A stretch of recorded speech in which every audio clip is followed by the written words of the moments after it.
Give me a little rundown of your character in I Hope You're Having Fun in Hell, Dad. Oh my gosh, she is an amazing character because I've always been thrown, these goofy comedic Mhm. roles where I'm like, okay, let me talk like this. And this is an opportunity where I got to play and then create a really cool, unique character.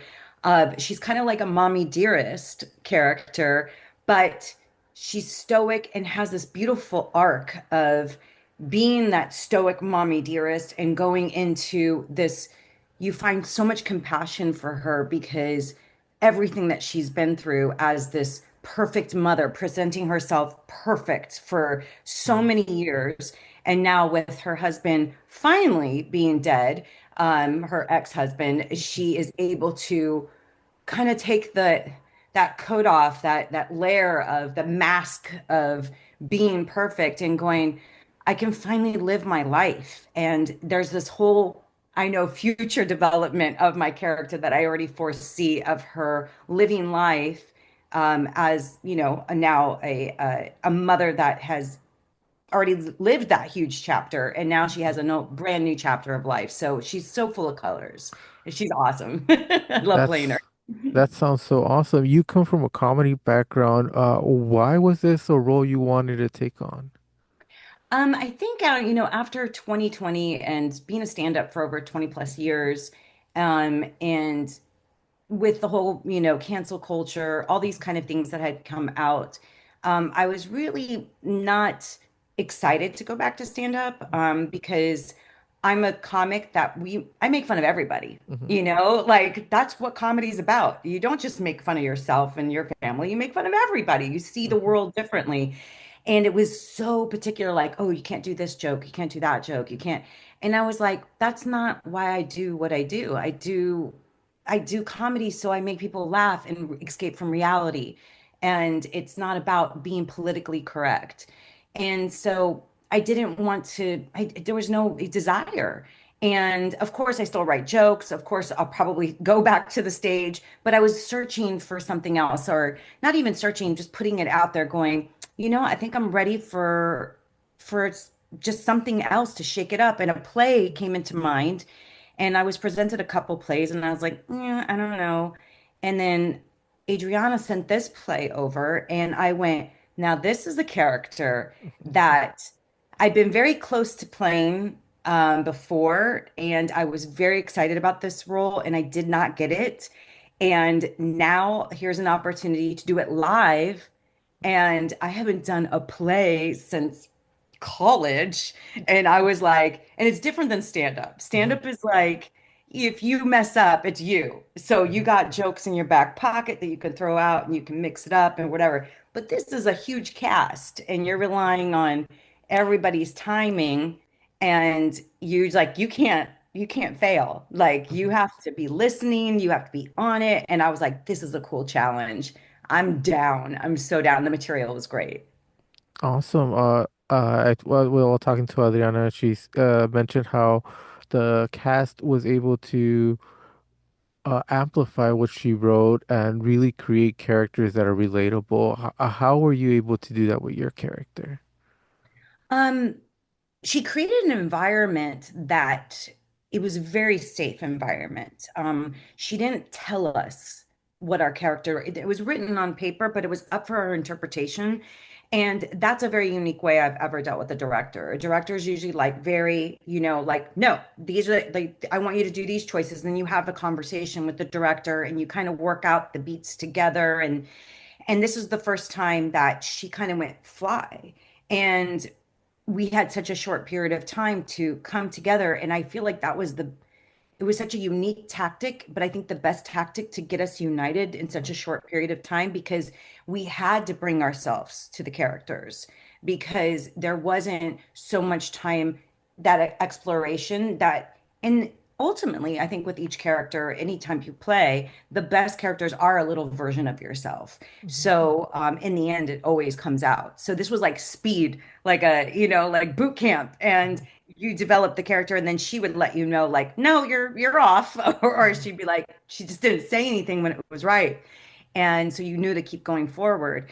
And so for me, there's that little piece of me where in my career, there's always been like me and somebody else for like something huge. Mhm. And I've always worked as an actress and a comedian, but it's like for those big things that pop, Mhm. like it's always been me and somebody else. So there's that frustration of like, what is it? So I brought that to the character where she was always second best to her husband, even though she was the one that was the fuel that kept Mhm. pushing and created and helped build these companies. He was the face and he got the recognition. So I had that feeling of like, that's how I've always felt. So there's this pent up energy inside of Jane.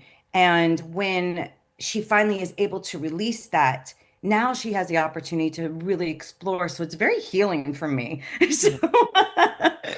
That is awesome to hear because Adriana mentioned how it was loosely based on her family, so she feels a little cathartic about it. For you, why is it so liberating? Why is this finally a character that you could put yourself into and really sink your teeth into it and let the audience see a different side of you?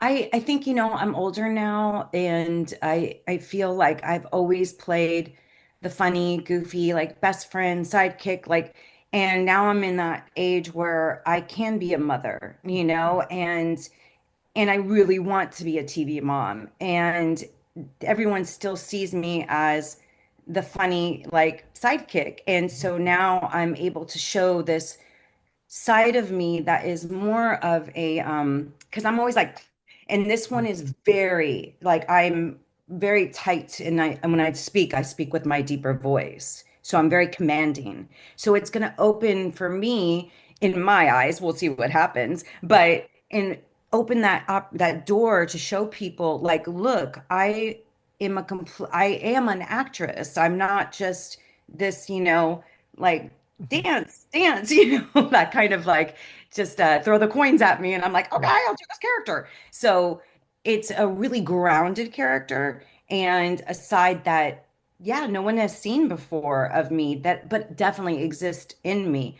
Especially as someone that is I coach fitness on the side since like 2020. That became like, that's how I was able to stay in Los Angeles because I've always had a fitness background. And that coach girl, even though she's funny, she's tough. Mhm. And I'm able to bring her to Jane. And it's a really, really fun, it's just a fun, crazy, fun role. I love it. That sounds so awesome. You're usually on stage for stand up. How different is the energy when you're on stage in a play, playing a character? Completely different. What I love about playing a character is not you're not listening for the laughs. Hmm. So when you're doing stand up, you're constantly you're making notes. You're like, oh, that didn't get a laugh. Okay, note to self. Okay, maybe if I rearrange it, I put it up there, that's going to be better. Oh, that did get a big laugh. Okay, lock that in. You're going to hold that always where that place is because rhythmically that works there. And because you're telling a story and every audience is different in each state. So you have to know what works in all the states before you lock in a joke. So you're constantly in your head. So even though you're present, you are making notes. And with a play, you're the only notes that you're making is that I'm listening. I'm in this moment. I am so you're not if you don't get the laughs, it's you don't care because it's not about the laughs. It's about telling the story. Hmm. And where stand up is it is about the laughs. You need a laugh. Like I come from the old school type of stand up where there must be a laugh every 15 seconds. Yeah. Where this new generation is long storytelling and then there's a laugh and you're just like, oh, okay. But I come from that background of you got to make people laugh every 15 seconds and it's got to be a universal joke. It can't be just for Los Angeles. Hmm. So it's very freeing doing a play because I don't feel like so much I'm being judged Hmm. if that makes any sense. Where stand up shouldn't feel like you're being judged, but you have to because you need to know where the jokes are and need to know what's working and what's not. So you're constantly, your brain is just moving, 10,000 miles a minute. Definitely. You guys just finished the your preview weekend for Hollywood Fringe. Are there notes that you're taking in your head that you present to Adriana, and hopefully you guys can work out and evolve this play and make it better? It's a difficult situation because we only have seven more performances. Mhm. My goodness, we don't know what could happen if it goes further. Then that is actually a situation I think all the cast would be with Adriana to make sure like we're tightened. She gets notes from other producers and friends of hers, and we can tighten up even more. But doing only nine performances, it's and with only five or six rehearsals that were really locked in for hours, and we had to move fast.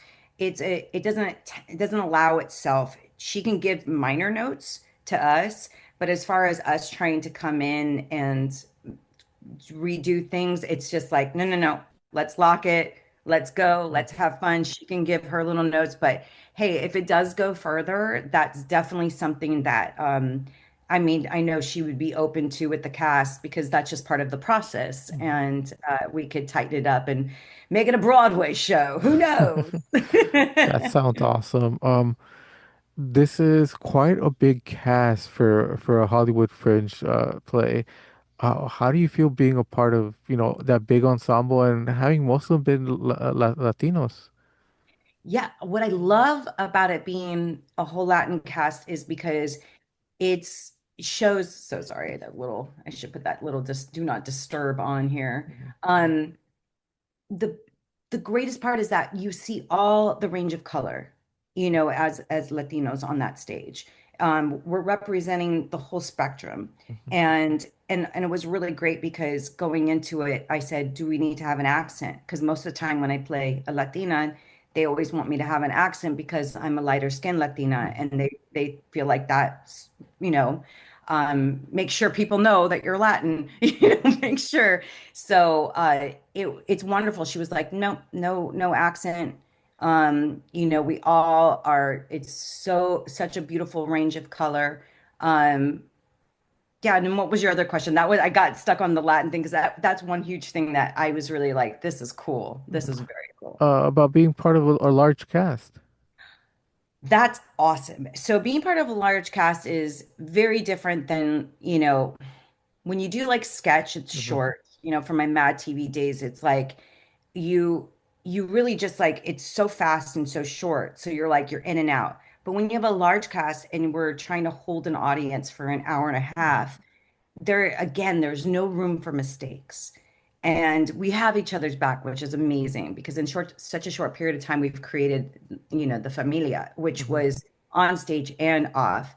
And it's just, if you miss something, we have to really trust that somebody else can pick it up. So, and we did. We've had times in rehearsals that's happened. Our first show, there was one skip of a line and it was saved. And it Mhm. just feels good that you know that this huge cast has your back and that we will find it together. And that's very different than doing a two-person show or, of course, stand up. That incredibly different from that. Awesome. Well, congratulations on this, and thank you very much for your time. Thank you. Thank you. I love your studio. You're like in this void, Yes, this black definitely. void.